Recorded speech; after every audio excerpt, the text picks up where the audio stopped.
अस्सलाम वालेकुम नाज़रीन, मैं मोहम्मद असलम हुसैन सियासत की आलमी ख़बरों में आप सबका इस्तकबाल करता हूँ। रूस यूक्रेन जारी तनाज़े के दरमियान रूसी वज़ारत दिफ़ा ने आज कहा कि यूक्रेन की तरफ से अमेरिका के तैयार करदा हाइमार्स के जरिए हमले की वजह से रूस के 63 फौजी मारे गए हैं। रूसी वज़ारत दिफ़ा ने सहाफ़ियों से बात करते हुए कहा कि यूक्रेन की अफवाज ने डोनेट्स्क के इलाके मैक्यूका में रूसी अफवाज के एक यूनिट के आर्जी तैनाती मुकाम पर हाइमार्स के 6 रॉकेट मारे, जिसके नतीजे में रूस के 63 फौजी मारे गए हैं।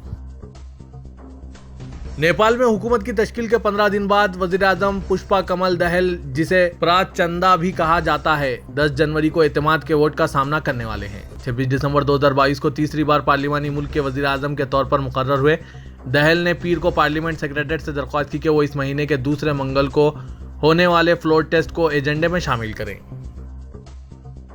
कनाडा में हुकूमत ने गैर मुल्कियों के लिए जायदाद खरीदने पर पाबंदी आयद कर दी है। कनाडा में रिहायशी जायदाद खरीदने वाले गैर मुल्कियों पर पाबंदी आयद कर दी गई है, जिसका मकसद रिहाइश की कमी का सामना करने वाले मुकामी लोगों को ज़्यादा से ज़्यादा घर फराहम करना है।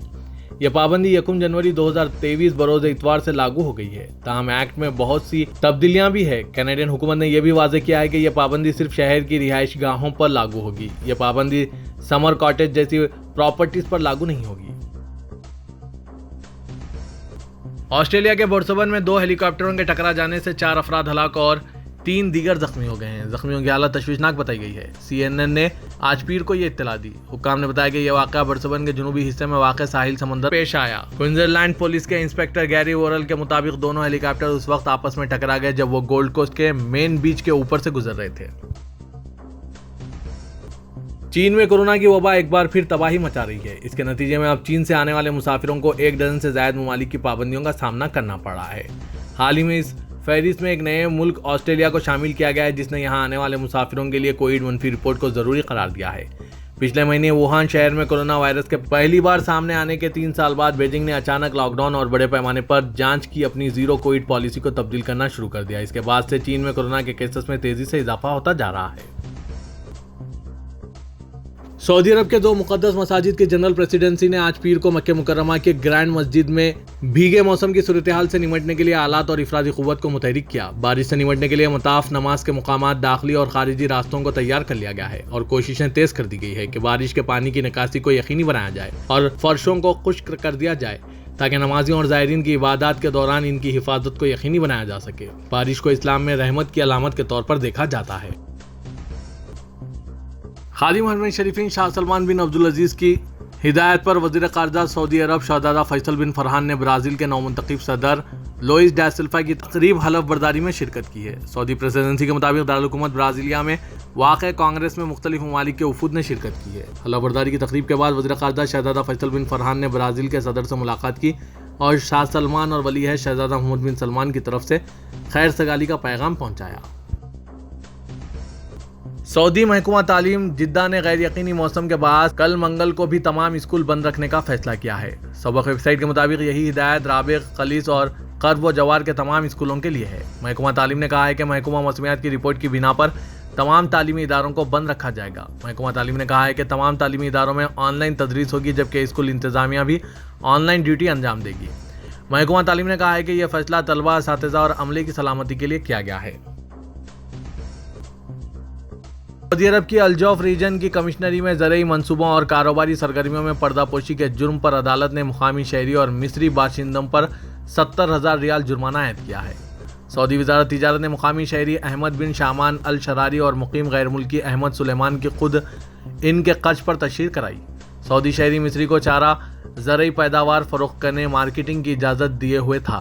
वो काश्तकारी के लिए मख्तस आलात और साजो सामान किराए पर देने के इख्तियारात भी सौंपे हुए थे। शवाहिद से यह बात रिकॉर्ड पर आई कि ज़रई सरगर्मियों पर मुश्तमिल कारोबार मिस्री का अपना था। कारोबार से होने वाली आमदनी गैर कानूनी तरीके से बैरून मुमलिकत भेजी जा रही थी। सऊदी अरब में मौसमियात के कौमी मरकज़ ने कहा है कि मस्जिद हरम मक्के मुकर्रमा में बर्फ़बारी और ज़ालाबारी के मनाजिर पर मुश्तमिल सोशल मीडिया पर वायरल वीडियो का हकीकत से कोई ताल्लुक़ नहीं है। अल अखबार चैनल के मुताबिक कौमी मरकज़ ने बयान में कहा है कि मस्जिद हरम में बर्फ़बारी के मंजर पर मुश्तमिल वीडियो फोटोशॉप है, यानी ये फेक वीडियो है। वाज़ेह कि इतवार की शाम मक्के में बारिश के बाद सोशल मीडिया पर मस्जिद हरम में बर्फ़बारी के मनाजिर की वीडियो गश्त करने लगी और लोग इस हवाले से हकीकत मालूम करने की कोशिश करते रहे। पाकिस्तान में सऊदी अरब के सफ़ीर नवाफ सईद अल मालिकी ने वली अहद शहजादा मोहम्मद बिन सलमान की तस्वीर अपने ट्रक पर आवेदन करने वाले पाकिस्तानी ट्रक ड्राइवर से मुलाकात की है। पीर को सऊदी सिफारतखाने ने एक ट्वीट में इस मुलाकात के हवाले से कहा है कि सफ़ीर जनाब नवाफ सईद अल मालिकी ने आज मोहतरम नवाज अख्तर से मुलाकात की, जिन्होंने शहजादा मोहम्मद बिन सलमान बिन अब्दुल अजीज़ आल सऊद की तस्वीर की पेंटिंग्स अपने ट्रक पर आवेदन करके शहजादा मोहम्मद बिन सलमान और सऊदी अरब की क़यादत से अपनी गहरी मोहब्बत का इजहार किया। अफगानिस्तान के वज़ारत दिफा ने पाकिस्तानी वज़ीर दाखिला राना सनाउल्लाह के इस बयान को इश्तियाल-अंगेज़ करार दिया है, जिसमें पाकिस्तानी वज़ीर दाखिला ने परसों एक बयान में कहा था कि पाकिस्तान अफगानिस्तान के अंदर पाकिस्तानी तालिबान को निशाना बनाने का हक रखता है। तफसीलात के मुताबिक अफगान वज़ारत दिफा ने कहा है कि पाकिस्तानी वज़ीर दाखिला के हालिया बयानात इश्तियाल-अंगेज़ है, इससे दोनों ममालिक के ताल्लुकात मुतासिर होंगे। तुर्की में गुज़िश्ता साल 13,656,229 अफराद ने आया सूफिया मस्जिद कबीरा शरीफ की ज़ियारत की। इस्तांबुल के गवर्नर अली यरलेकायानी ने अपने सोशल मीडिया अकाउंट पर आया सूफिया मस्जिद कबीरा में आने वालों की तादाद शेयर की। गवर्नर अली खाया ने कहा है कि सदर रजब तैयब एर्दोगान के तारीखी दस्तखत के साथ 24 जुलाई 2020 में नमाज अदा करने के अमल को शुरू की जाने वाली फातेह सुल्तान खान की अमानत इस्तांबुल का चश्मो चिराग आया सूफिया मस्जिद कबीरा की साल 2022 में 13,06,35,000 ज़ायरीन ने सैर की। तुर्क सदर रजब तैयब एर्दोगान ने कहा है कि साल 2022 में तुर्किया की बरामदात गुज़िश्ता साल के मुकाबले में 12% शरह इजाफे के साथ $254 बिलियन तक पहुंच गई है। सदर एर्दोगान ने इस्तांबुल में साल 2022 के खारिजा तिजारत के आदाद शुमार का ऐलान किया। उन्होंने कहा कि गुज़िश्ता साल बरामदात में जमहूरिया तुर्किया की तारीख का रिकॉर्ड टूट गया है। आलमी मंडी के बावजूद 2022 में हमारी बरामदात गुज़िश्ता साल के मुकाबले में 12% शरह इजाफे के साथ $254 बिलियन तक रही है। इजरायली पुलिस के हमरा जुनूनी यहूदी आबादकार मकबूजा मशरक़ी अल-कुद्स के पुराने शहर में वाक़ मस्जिद अक़सा के सहन में दाखिल हो गए। यरूशलेम इस्लामिक फाउंडेशन एडमिनिस्ट्रेशन के बयान के मुताबिक इजरायली फोर्सेस की हिफाजत में दर्जनों जुनूनी यहूदी आबादकारों ने अल-मग़रिब गेट से मस्जिद अक़सा पर धावा बोल दिया। मस्जिद अक़सा के सहन में कुछ मजहबी रसूमात अदा करने वाले जुनूनी यहूदियों ने छापे के दौरान हरम शरीफ में मौजूद फ़लस्तीनियों को मुश्तइल करने की कोशिश की। इस दौरान इजरायली फोर्सेस ने मस्जिद अक़सा में इबादत के लिए आए फ़लस्तीनियों के दाखिले पर पाबंदी लगा दी और इनमें से कुछ को शिनाख्ती कार्ड चेक करके अंदर न आने दिया। दूसरी जानिब इजराइल ने मस्जिद अक़सा के इमाम शेख अकरम साबरी को गवाही के लिए तलब किया है। इजरायली सिक्योरिटी क़ुव्वतों ने साबरी को फ़लस्तीनी इलाकों में कब्ज़े और फ़लस्तीनियों के खिलाफ वर्जियों के हवाले से इनके रवैये की वजह से पहले भी कई बार हिरासत में लिया था। मुत्तहिदा अरब इमारत के सदर शेख मोहम्मद बिन जायद अल नहियान एक वीडियो क्लिप में नमोदार हुए, जिसमें वो हफ्ते के रोज़ नए साल के मौके पर अबू धाबी के ऊपर हेलीकॉप्टर में उड़ते हुए दिखाई दिए।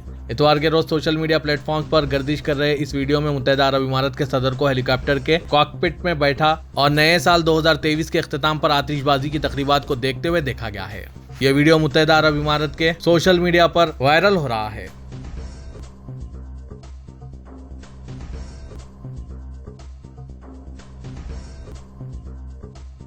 कतर की सरकारी खबरसां एजेंसी QNA ने आज पीर को कहा कि कतर मंगल से चीन से आने वाले मुसाफिरों को रवानगी के 48 घंटों के अंदर मनफी कोविड-19 टेस्ट का नतीजा फराहम करने की ज़रूरत पर जोर देगा। एजेंसी ने मजीद कहा कि वैक्सीनेशन की हैसियत से क़तई नज़र तमाम मुसाफिरों पर टेस्टिंग की शर्त आयद की जा रही है। रवानगी के 48 घंटों से कबल मनफी कोविड-19 टेस्ट का नतीजा दरकार होगा।